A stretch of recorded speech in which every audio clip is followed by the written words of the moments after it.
Great. So 1:30, welcome everybody to EuroPCR 2024. I am Dr. Bernardo Cortese from Milano, Italy, and we are chairing here a session on the complex lesions and dealing on how we should prepare correctly the lesion. I have as a spokesperson Dr. Ajit Menon, and as discussant Stefano Galli, Stephane Carlier, and Andrew Ladwiniec. So I think that only Andrew is lacking here. Yeah.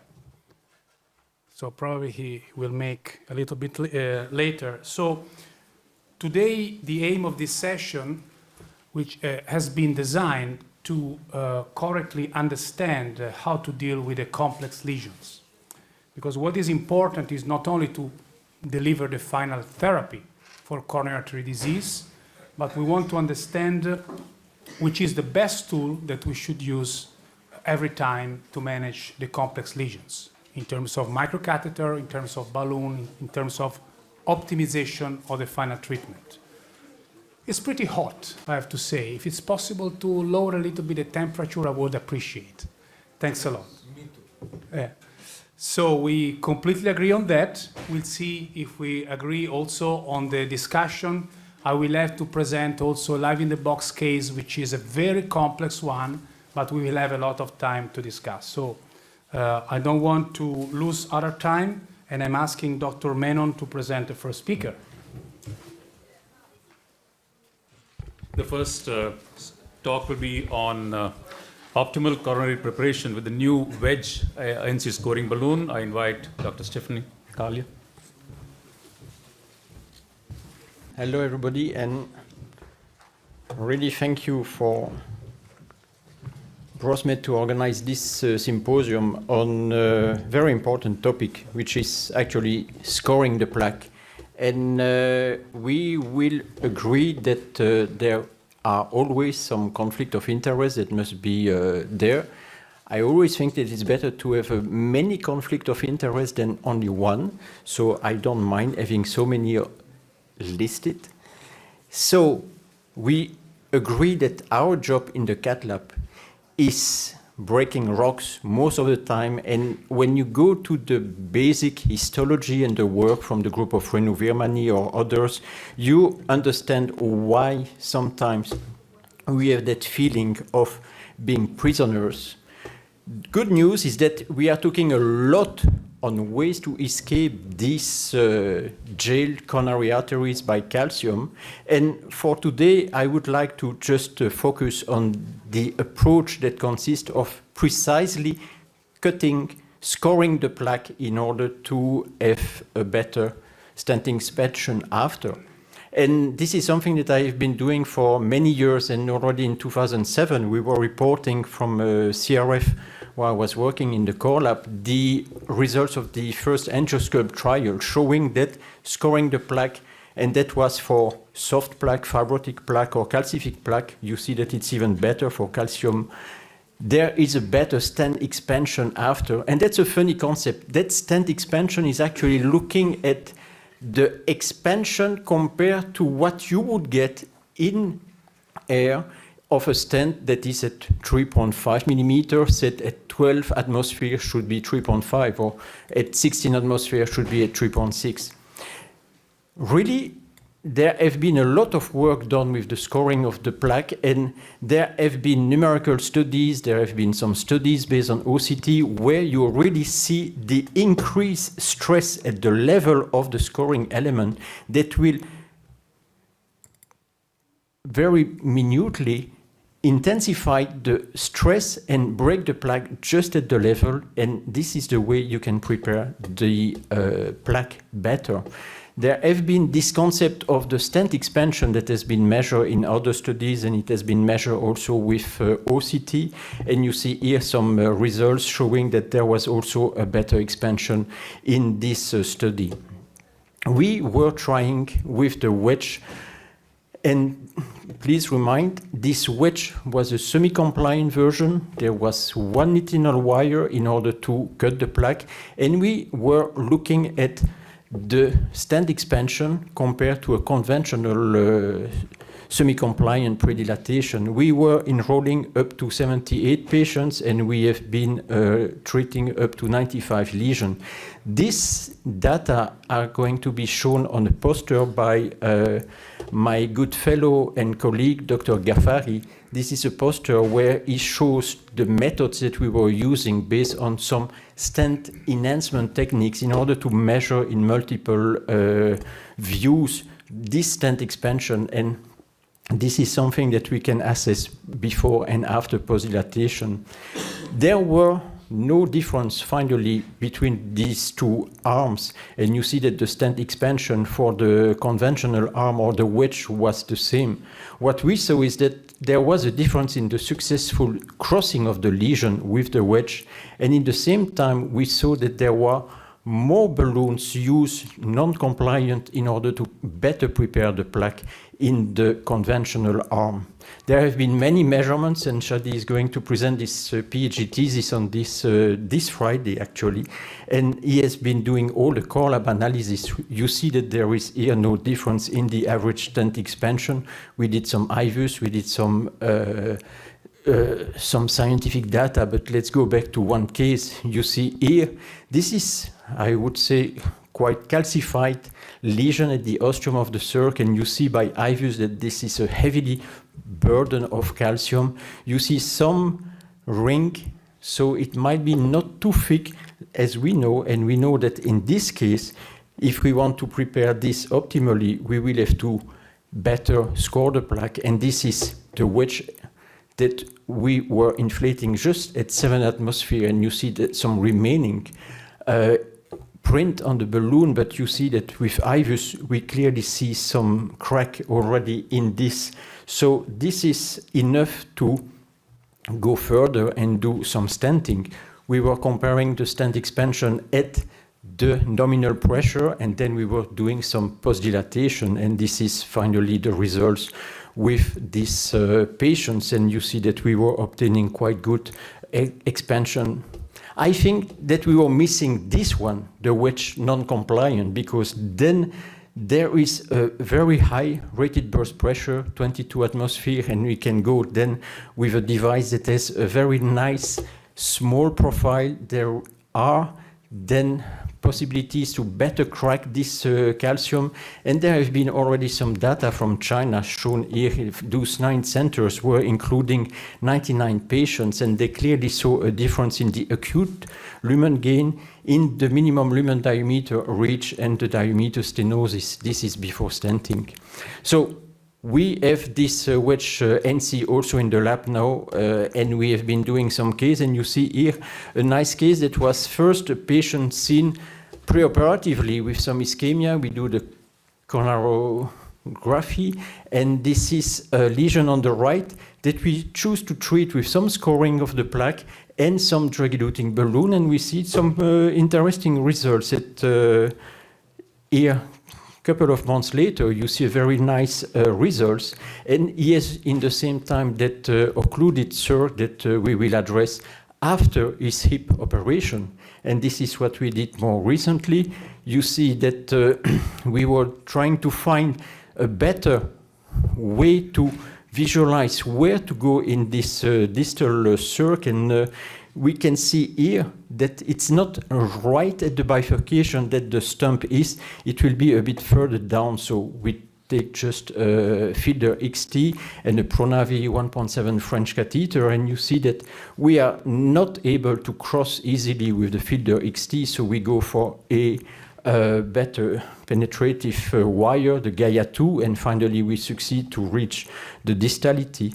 And this is now the right time to do again IVUS in order to, after predilatation with a 2.0, assess a very large burden of calcium. We see again some rings. This is really at the level of the bifurcation. Please remember there is a wire here. That's always easier to find your way back and co-register this image. This is the results that we have after scoring this CTO. So please remember, just 2.0 semi-compliant balloon, and then you see the wedge going through the lesion very swiftly, and it goes, it will prepare nicely. You have to turn the balloon, you have only 1 wire. This is going to be better with 3 wires now, but you see that there is a very nice preparation of this CTO body, and there is now time to do some stenting. What we did finally, and this is the final result that you can appreciate, this is so complex PCI, this is CTO, this is scoring the plaque. I would like to conclude saying that if it is important to crack these plaques, the Wedge NC scoring balloon delivers very well, and with a rated burst pressure of 22 atmosphere, it gives a clear added advantage for adequate lesion preparation. The fact that we are controlling the dissection and we are precisely preparing the plaque allows us to do some hybrid therapy, some drug-coated balloon strategies. And it is interesting to think that this is what we have today, but tomorrow we will even have better device scoring the plaque with this Revo Edge. And I cannot wait to be using this one in my cath lab. I thank you very much indeed. Thank you, Stephane, for these nice cases and for the study also. I have a question. You have shown some cases of highly calcific lesions managed with a Wedge NC. Which is your cutoff in terms of information that you gather with intravascular imaging between using atherectomy or IVL, or you say it will be enough to go with a scoring balloon? Today, when I look at the price of a Wedge NC and I look at the price of a rotablator, I will first try the Wedge because it is an easy palpation of the vessel. And if the IVUS catheter doesn't cross, I don't mind. I can still try with some scoring balloon. The scoring balloon doesn't go through. I can take a 2-0, like you see. We do not CTO with straight a scoring balloon. You prepare the plaque, you can try to do some imaging after your 2-0 semi-compliant, but then after you go for a 0.8 to 1 ratio, and you crack the plaque, and that's what you want to have with precise preparation, not a spiral dissection going all the way down the artery. And I think that you like the idea of combining this with drug-coated balloon, but you were publishing a study where after drug-coated balloon, there were less optimal results on the long term with scoring. Can you comment on this? Well, that was the PREPARE study you are mentioning. We published it last year. Actually, it's a retrospective study, and the results were a little bit debatable. Because there was a high selection of the patients. And in that study, the highly calcific lesions were managed with atherectomy. At that time, we didn't have orbital, we just used rotablation or some initial IVL because the study was done in 19 or 20. So I cannot tell you.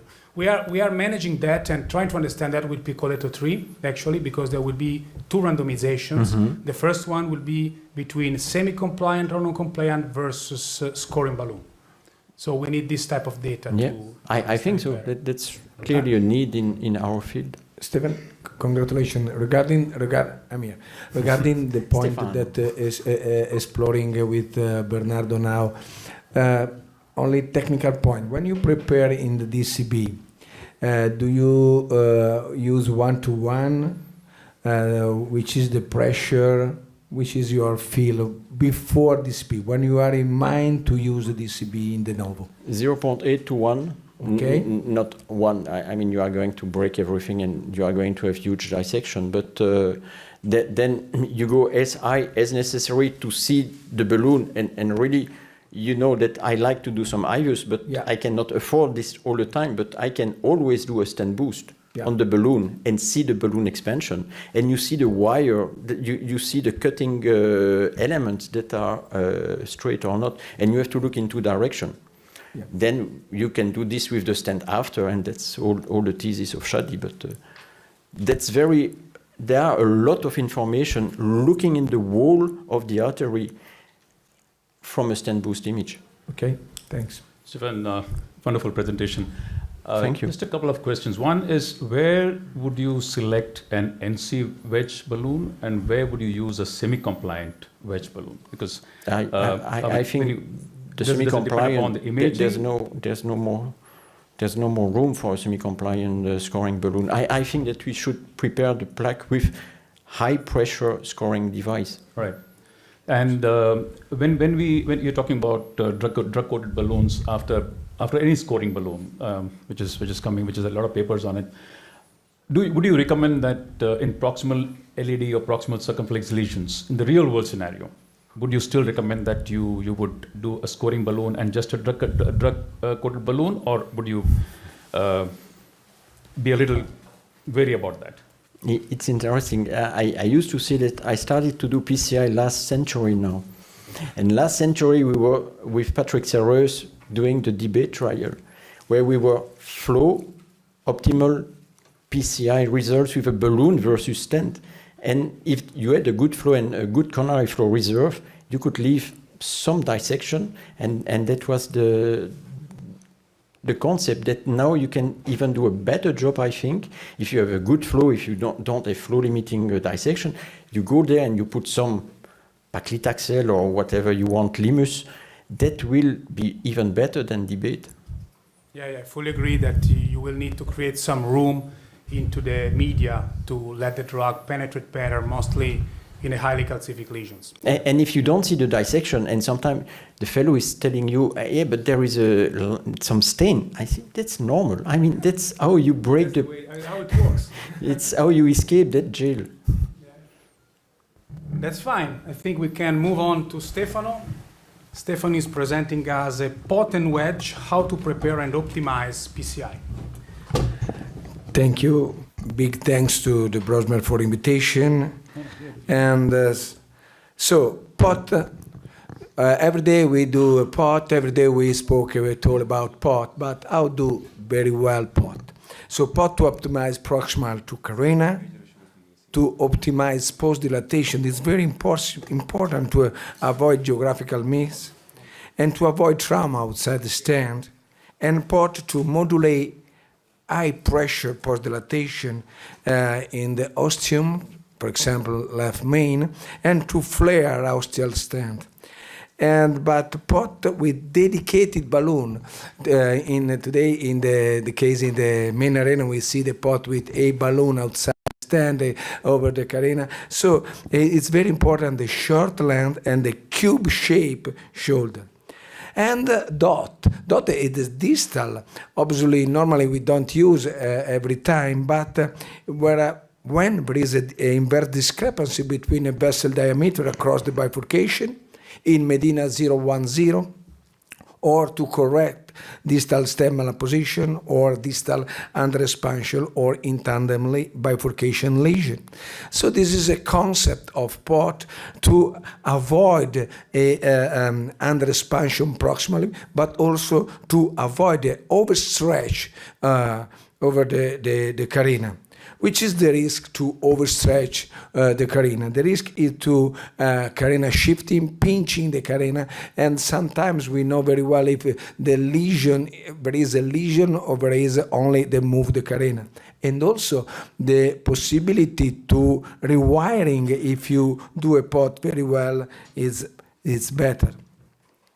But not all balloons are equal and not so the same characteristic to perform a pot, semi-compliant, compliant length, but it's very important the shoulder length. For example, if you have a shoulder length longer, the risk to go to proximal sometimes happen when we don't post-dilate after delivery the stent, that the distal portion of the stent are under-expanded. Nevertheless, if the shoulder is too big or outside the stent, the risk to traumatize the edge of the stent is higher. We need the short balloon, but with the shoulder very, very short. Now I show some casing. This is a simple case where there is a big discrepancy between proximal and distal bifurcation. And after stent boost, we see very well the under expansion of the proximal vessel, and we perform with a pot balloon a little bit more than the carena and go up to the atmosphere to avoid, like in this case, lose the diagonal vessel. This is another case where the pot is crucial. This is a bifurcation lesion where is involved a left main, the ramus and the carena, and obviously the ostium. And we decide to prepare very well the lesion, and then we do a DCB into the ramus, and then we perform a mini crushing, pot, tree kissing, and pot, but we choose the sizing of the pot balloon 4.06 millimeter with the IBUS guidance.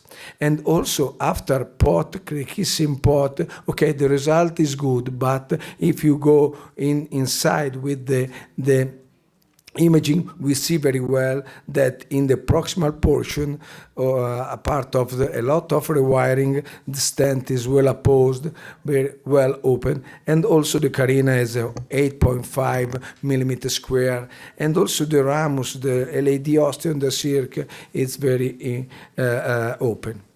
This is a case with a complex case where the device, a lot of devices are useful. This is a case with a long lesion in proximal and mid LAD with a big discrepancy between a reference vessel, but important point that there is a stent that protruding in the left main. You see very well into this imaging of IBUS into the left main, and difficulties to move the other catheter. In this case, we use a lot of different size of pot, 4.5, to crash the stent against to the left main wall, and then to prepare very well the lesion. But the other stent is in the distal portion, like this, is not well open, and we use another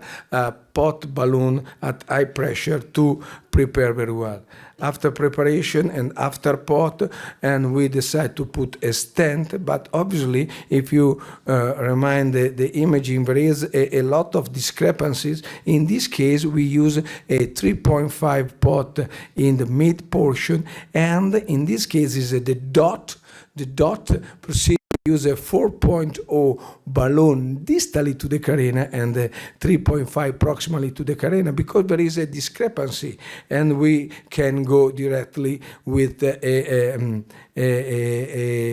long NC balloon. Okay, is possible, but the risk to compromise the bifurcation is high. At the end, after preparation, we see very well, and we see the ostial LAD, we see the stent crushed against the left main wall, and then we see the distal left main and the carena.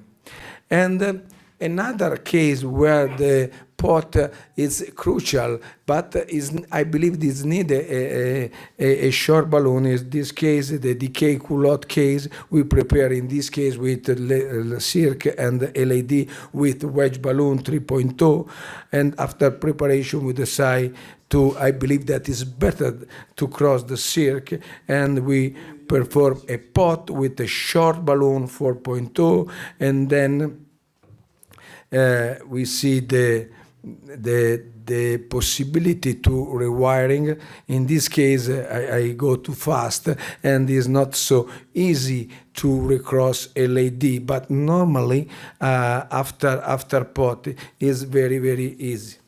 Now we, after this is in live, I try to move gentle to avoid the dissection, and then after move a little bit, this is a cyan blue wire, we gain completely the lumen. Now we see, and this is important because normally I see a lot of time the crossing the side branch before pot. I believe that rewiring is better to do after pot, and then like some second we gain the lumen and go into the now finish into the distal LAD. Let's go. Okay. Now we redo a reopening cell, you put a stent, we redo a culotte, and then obviously after a culotte, in this time, in 5 seconds, we rewiring the circ and redo a bifurcation and finally redo a pot. After we check with the IBUS, and the IBUS show to us that the works is good, the lumen is very large, and I believe that is a clear demonstration. If you use correctly the device that we have in the lab, the result is better. So I believe that it's very important, pot, but pot not only the name, but to use correct device and choose the device in base of characteristic properly for this technique. And I believe that is not only pot, but sometimes it's very important to do also the dot. Thank you for your attention. It's very. Thank you, Dr. Stefano. It's very hot session. It is very hot. That was a wonderful presentation on multiple types where we've used the pot. I think pot is one of the finest balloons that you can use in terms of proximal optimization. Any comments from the panel? I've got a quick question. So, great talk. We've got the pot balloon on the shelf, and I have to say it's quite satisfying to see the very sharp edge. And kind of intuitively, it makes sense. But do you think, because we worry about the shoulders, and certainly we know that if we misplace our pot, we can cause problems with the bifurcation. But do you think we need to demonstrate that using the pot balloon we're not disrupting our stented bifurcation as much as with a standard NC balloon used for a pot? Do you understand what I mean? Yeah. I think we need to actually demonstrate through a study that these pot balloons are superior, or do we have enough information already? Yeah, this is difficult to answer. Obviously, sometimes we need, but sometimes in our job we do a lot of things that we have no a big evidence, but we have a feel. I believe that this is a typical case. No, this is a device correct use. Obviously, if you use a short balloon correctly, probably the result is not so different. But for example, sometimes I see that when you put in the LED, for example, and you cross for 5 millimeter and they use at 20 atmosphere 8 millimeter length. Or okay, we see the clear stand and go more distally and we put the stand against to the carina. So I believe that I need a demonstration. Yes, but my feel that do a lot of bifurcation is very useful device. And the characteristic of this device is very useful for us. I like when you say that not all balloons are born equal. Yeah. But I would say that for pot, not all stents are also born equal. Yeah. And can you comment on those problems of overexpansion? Some of the stents you are going to ruin the procedure. Thanks for this question. Today we discuss a lot regarding port technique to prepare the lesion, but we know very well the characteristics that the stent we use. For example, sometimes I see, unfortunately, to put 2.5 into the proximal LED, then I go up to 3.5. Okay, it's possible, but distort a lot. Or use a small stent into the left main. Then when you go to the pot, okay, we choose also the 5.0, but the risk to broke stent or to distort is very high. So there is a combination of preparation, device, and characteristic of the device that we use. Absolutely, yes. All right. Actually, the pot balloon reminds me of there used to be an old Schneider balloon called the chubby balloon. Yeah. Way back in the 1990s, and that used to be a small circular balloon used to dilate stents just inside the stent. Yeah. But that is a much more compliant balloon. Thank you, Dr. Stefano. I think we'll go on to the next topic. Dr. Bernardo will present us a complex case.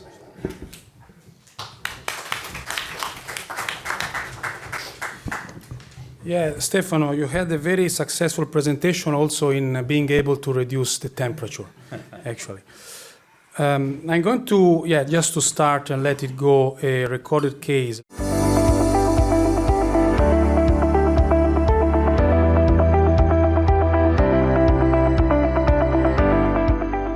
So welcome everybody to EuroPCR 2024. Today we are showing the importance of a correct lesion preparation before final treatment, either with drug-eluting stent or drug-coated balloon in a complex lesion setting. We are showing the case of a patient, a lady, that was refused by the cardiac surgeon due to previous radiotherapy at the chest for cancer. So we had to manage that in the cath lab. This patient also has a reduced left ventricular ejection fraction. We were understanding and were trying to use Impella for this case, but technically we were not able to do that. So we decided to use aortic counterpulsation in a bailout fashion. So now let's see how is the case. Good morning, EuroPCR. This is Dr. Bernardo Cortese. Today I'm from Cagliari, Brozzo Hospital with Dr. Angelica Rossi, a good friend for this live case today. And we are here with Serena and Massi that are assisting us in this quite complex case of CTO of an LAD.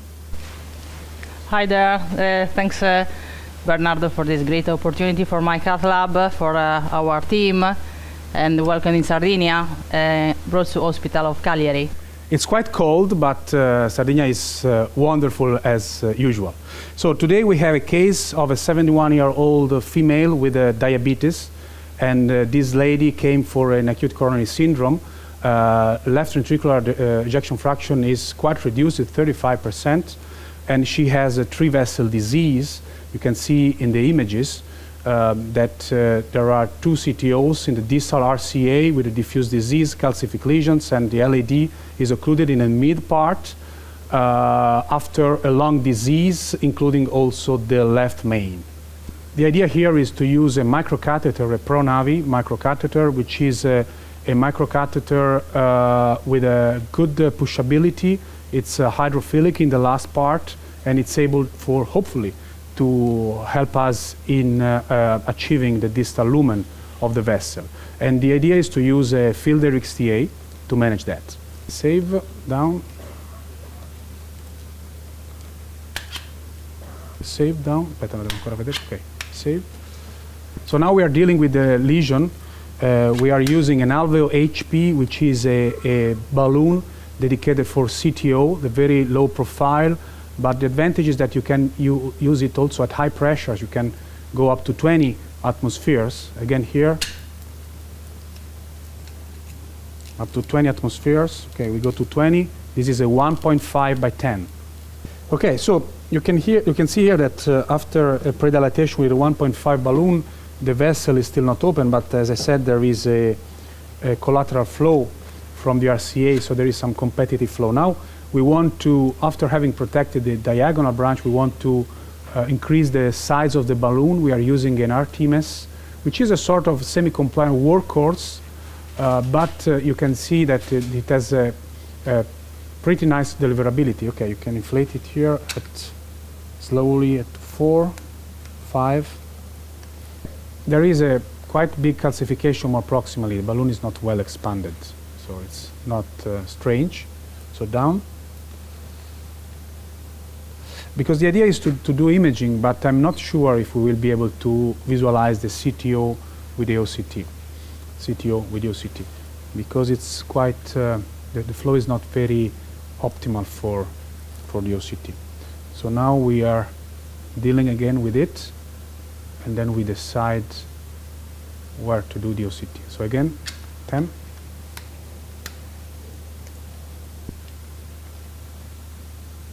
Down.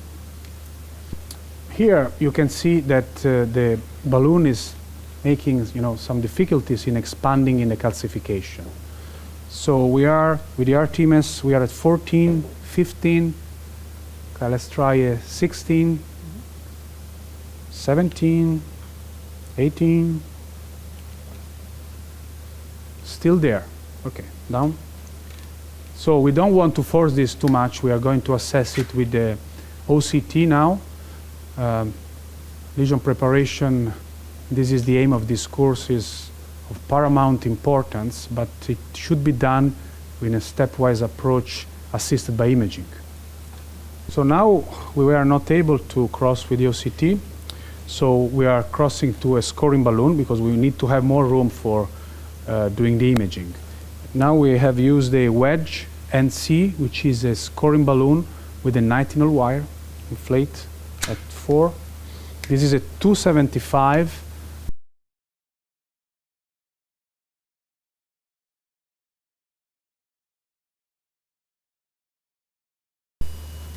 Grafia. Okay, stop. Sto a posto. Vabbè. 10, 12, 14, save down, giù, giù, giù, giù, giù. Okay, so a few seconds for you were 60 minutes for us, because the patient unfortunately had developed a cardiogenic shock, and then she also had a cardiac arrest due to the blood pressure, which went very, very down. So we had to call the anesthesiologist to intubate the patient, put a counterpulsation to achieve a nice blood pressure that allowed us to go on with the case.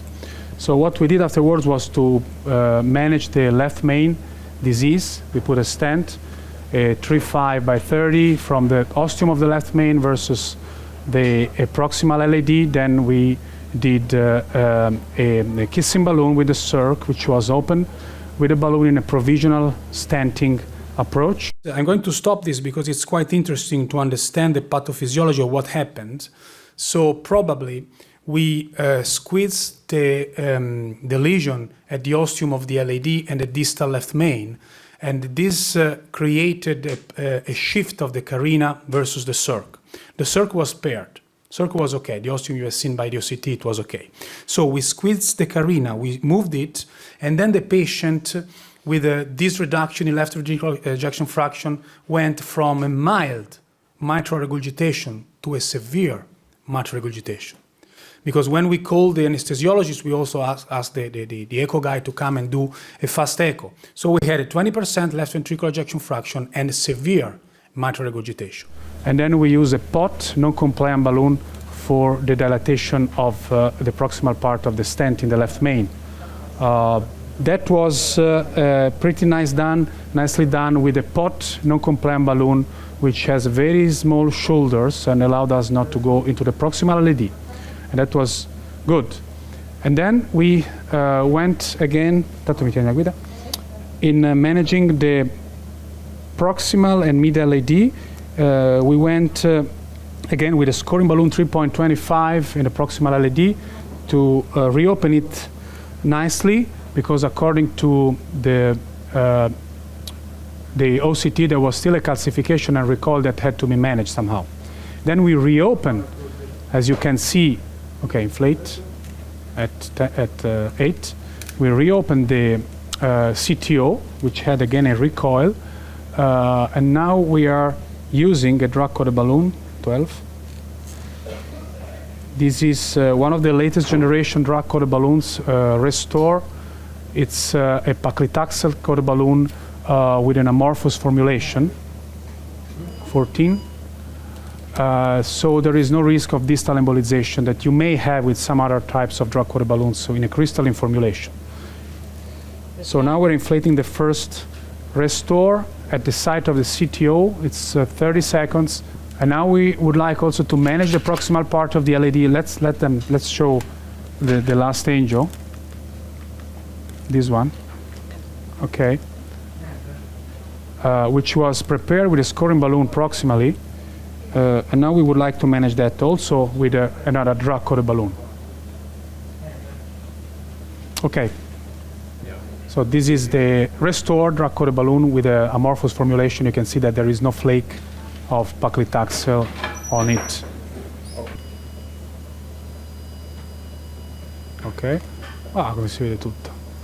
Okay, so now we have delivered the drug with 3 drug-coated balloons, paclitaxel. Now we are waiting. You can see here the acute result. Now we are waiting a few minutes. In the meantime, we will finish the optimization of the stent in the distal part that we are doing now, because we were not able to know if we had to put another stent. But now we would like not to put another stent, so we are optimizing it again with another pot, non-compliant balloon. And then we'll assess it with imaging. This was a 3.5 pot non-compliant balloon for the proximal. In this case, it was a distal optimization. 8, 10. 10.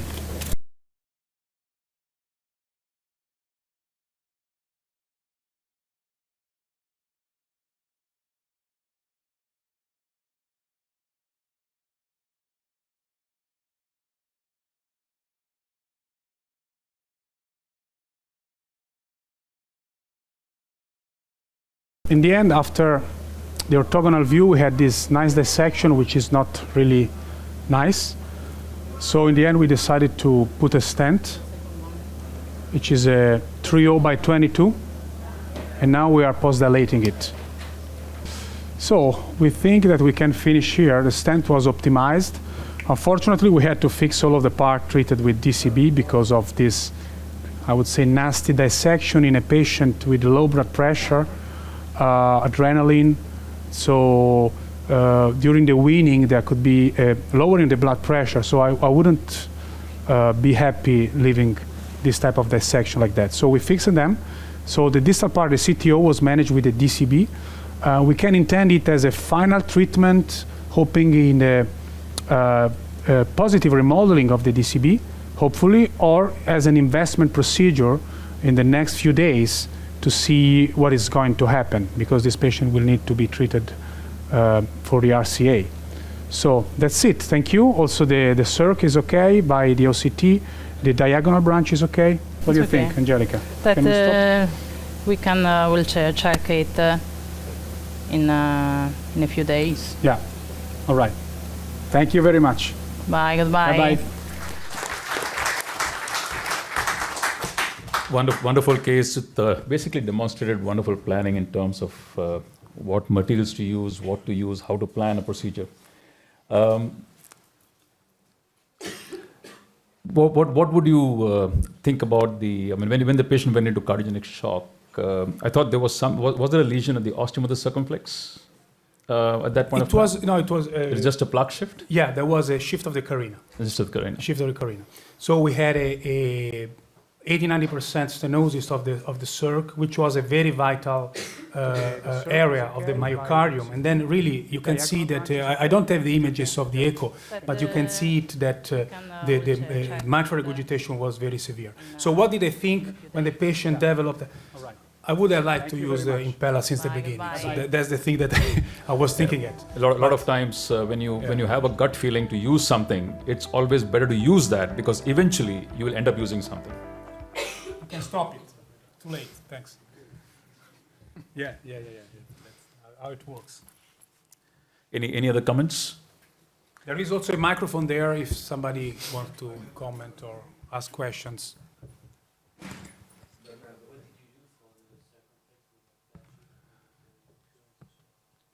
Just to know, what did you do to the circumflex when the plaque shift occurred? We just did a dilatation, then we implanted the stent in the left main, and then with the OCT, the ostium of the circ was okay, so I prefer not to distort the stents, the struts there. Okay, thank you. I was just going to comment. I mean, it's interesting that you said about wanting to use Impella up front, and obviously you're saying that having done the case, but presumably that was your view at the beginning.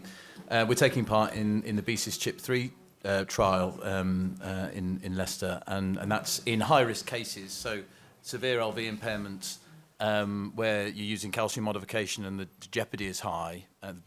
The exact inclusion criteria is slightly more nuanced. And those patients, you can predict that they're going to be more unstable and more challenging. And I think, you know, the more you do cases like this, the more you realise the ones that you're likely to run into problems with hemodynamically. Well, at least that's my view.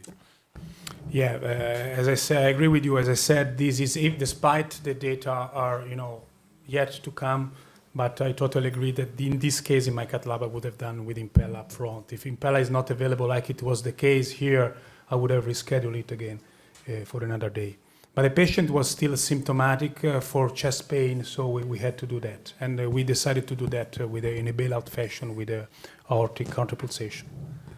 Old style. Yeah, only comment over this point. Sometimes we decide to use Impella only the point. If you are left main, ejection fraction, and diastolic pressure. But I completely agree. Sometimes there is a borderline case in terms of clinical patient evidence. But if some lesion, okay, if you go directly in 50 minutes, you finish and you're happy, and I probably not matter Impella, put Impella. But if you have any problem like this, or if you prepare calcification where squeezing or long dissection, so to go and to work relax is better, I believe. Yeah, also because we always deal with this is the topic of today: complex lesions, lesion preparation, calcific lesions, acute closure. Yes, but here the problem was acute mitral regurgitation. So probably we have to understand it. The cheap patient, it was a really cheap patient, not only lesions. Related to lesions. Yeah. Okay, I think what was the time? But I was going to ask one question. Yes, please. The mitral regurgitation, did it improve after the PCI? Yeah, it came, in the end, it came after, at the beginning. Yeah. So now we have the last presentation today, Dr. Andrew Ladwiniec, using Pronavi backwards and forwards. Thanks very much, and thanks to BrosMed for the invitation. So an interesting phrase was used about balloons not all being born equal. I'm talking about the Pronavi microcatheter, and certainly microcatheters are not all born equal, but there are lots and lots of them on the market now, and certainly they don't perform differently. So my brief today is to show you a couple of cases and how the Pronavi's performed. These are my conflicts of interest. Of course, this is a BrosMed-sponsored symposium. So I'm going to show you a couple of CTOs. I'm going to show you an antegrade case. I'm going to show you a retrograde case. And in both cases, I'm going to show you the utility of the Pronavi microcatheter. So the Pronavi microcatheter comes in three lengths, one 30 centimeters, one 50 centimeters, and interestingly, a longer one at 162 centimeters. There are those two tip types, one more akin to what you might be familiar with as a fine cross, where there's a kind of a blunt tip with a slightly lower distal profile of 1.7 French, and one with a tapered tip with 1.9 French. And the one we've got on the shelf is the 1.9 with the black tapered tip. So the first case, 50-year-old male, previous PCI to the circumflex in the right coronary artery. He's got angina despite 3 anti-angina. He's got a good LV, and this is his angiogram. So I'll show you the angiogram. I'm going to dwell on the microcatheter side of things rather than the stenting because that's the focus of the talk. So you can see there's a chronic occlusion of the LAD. You can see we've got a wire and a septal. You can see that there is quite a big septal that comes off that PDA, that comes in just by the distal cap.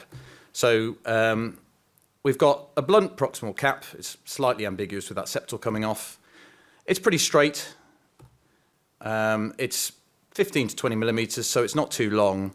And I think it's important to note that septal comes in just by the distal cap, both for if you get into it and also if you get retrograde, you need to be particularly careful to maintain access to the LAD, so when you come around that septal.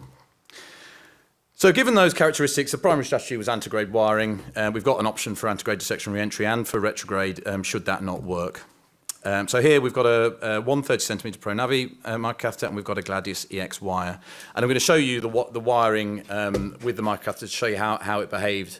This is all stitched together. I didn't do all this in one go. I do stop and think about how things are going. But you can see the Gladius EX has moved into the CTO body there. You can see we're on the right track.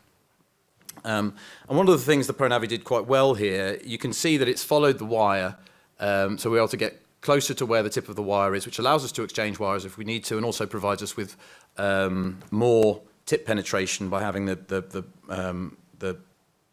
microcatheter tip closer to the tip of the wire, which means when we get it on, get the wire on a little bit, and you can see we're right by the distal cap now.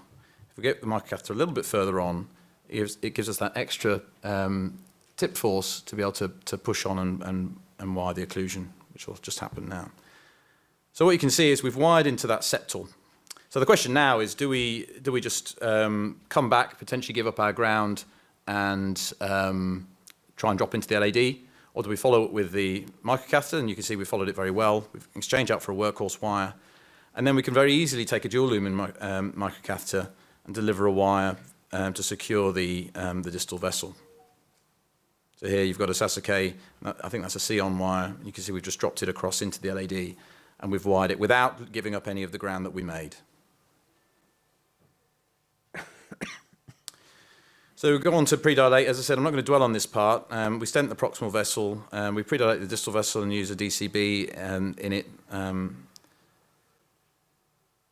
It's all image guided as well, but again, that's not the focus of the talk, so I'm not going to dwell on that. You can see that 2530 DCB, and then this is the final result.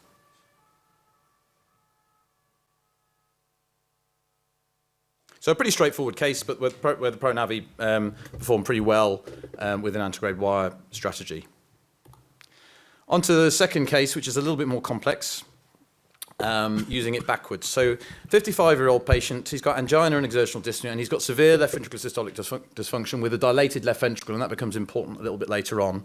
There's global viability and anterior hibernation on his cardiac MRI.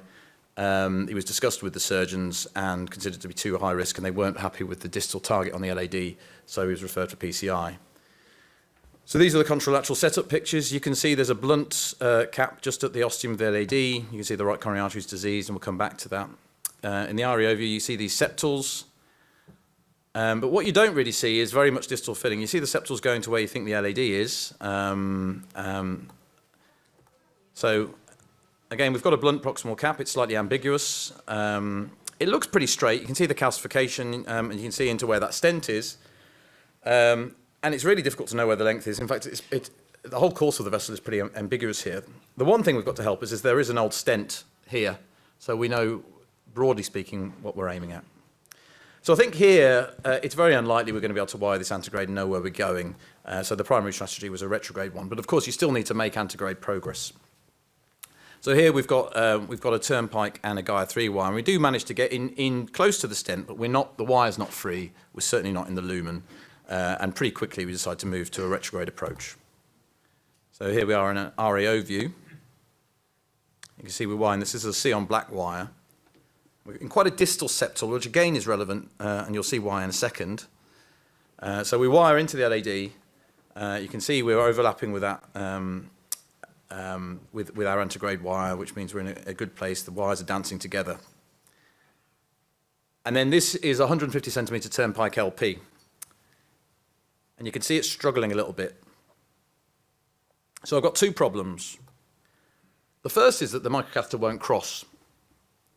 Now, I don't tend to use short guides, so these are 100 centimeter guides. And the second problem is I've only got about 2 to 3 centimeters left in the hub of the microcatheter. You see, I'm not even halfway across the septal, so I'm not going to be able to get that microcatheter all the way across. And even if I have a guide catheter extension right down to where the septal comes in, I'm not going to be able to externalize with that microcatheter. And not that long before this case, we'd got some of the long Pronavi, the 162 centimeter Pronavi microcatheters on the shelf. So the first thing we did, we took an Alveo HP 10 balloon and dilated the septal channel where we were struggling.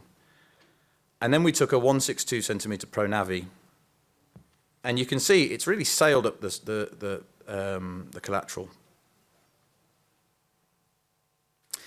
So now we've got a microcatheter across, and actually once we had the microcatheter across, we were able just to wire retrogradely with a Sion black wire, using that antegrade wire as a marker.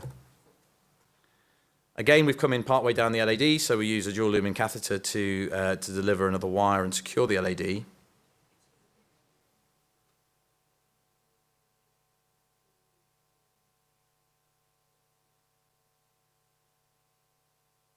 So you just drop the wire into the LAD, and so now we've secured the apical LAD.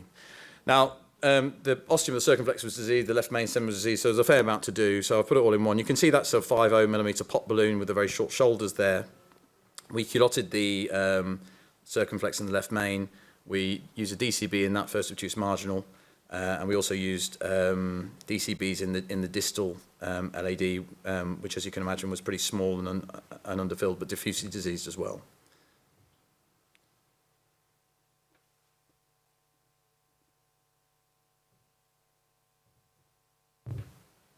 So that was the final result at the end of the case, which I have to say for the apical LAD it was pretty underwhelming. We had treated it with a 2.0 balloon. So this chap had a diseased right coronary. Actually brought him back a week later. And this is what it looked like.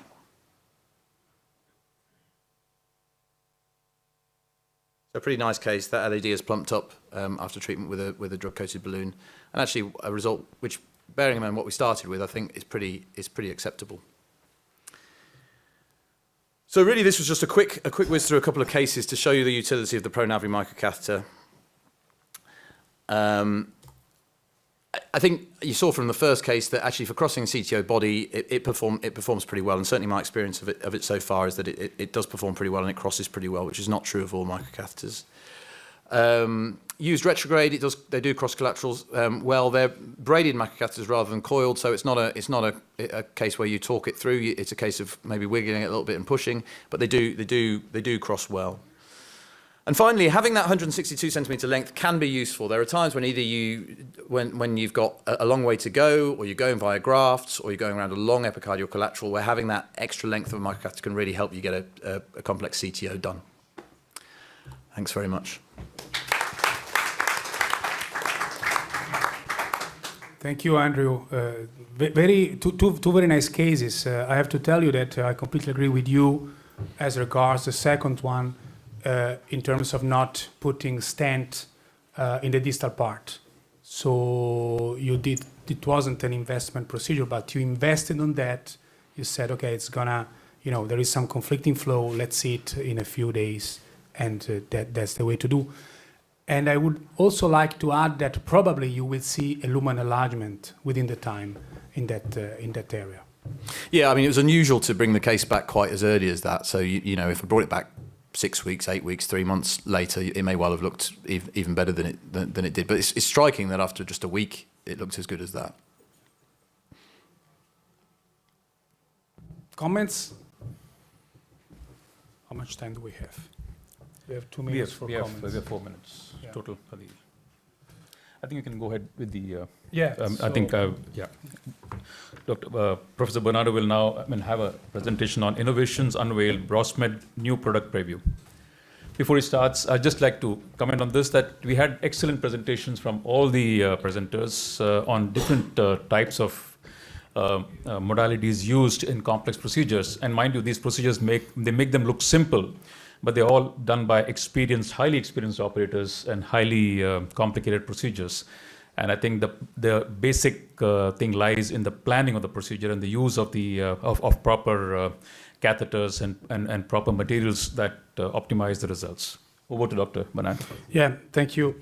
I would like to thank BrosMed for making this session appear. This is the first one, if I'm not wrong, that BrosMed is organizing at EuroPCR. So welcome again to Europe. You are in Europe since a bit, but organizing this type of activities is not so easy. So congratulations. We have seen the ability of these different devices from Pronavi, Alveo HP for CTO, POT. We have seen the Artemis balloon for an all-comer case, and Wedge NC, how they can simplify those lesions that are really complex in our daily armamentarium. And dealing with these cases that we have seen, it's not so easy. So having the devices that will respond to all of these needs is very important for us. A glimpse into the future, Stephane already showed you a slide on this new device that will come in Europe, I guess, around Q1 25. This is a new generation scoring balloon going much more versus the cutting balloon with this short 19 wires, but with a triangular shape that is, as I said, rendering it more cutting but more deliverable than a cutting balloon. So this is a device that I will be happy to test as soon as possible. And then this is my last slide. I would like you to understand and always remind that if we take the entire time that we dedicate to a complex lesion, first of all, we have to assess it. So dedicate your time to understand the lesion. Use intravascular imaging, understand the angiographies the better. And then the job is done when you prepare the lesion, okay? Again, I'm not talking about a STEMI or an easy lesion setting, but in a complex lesion setting, you have to prepare it because that is related to the outcome and to the future and to the fate of the patient. And then the last part of the time, it's easy. You just deliver the drug-coated balloon, you just deliver the drug-eluting stent, and the job is done. Thank you again for your attention.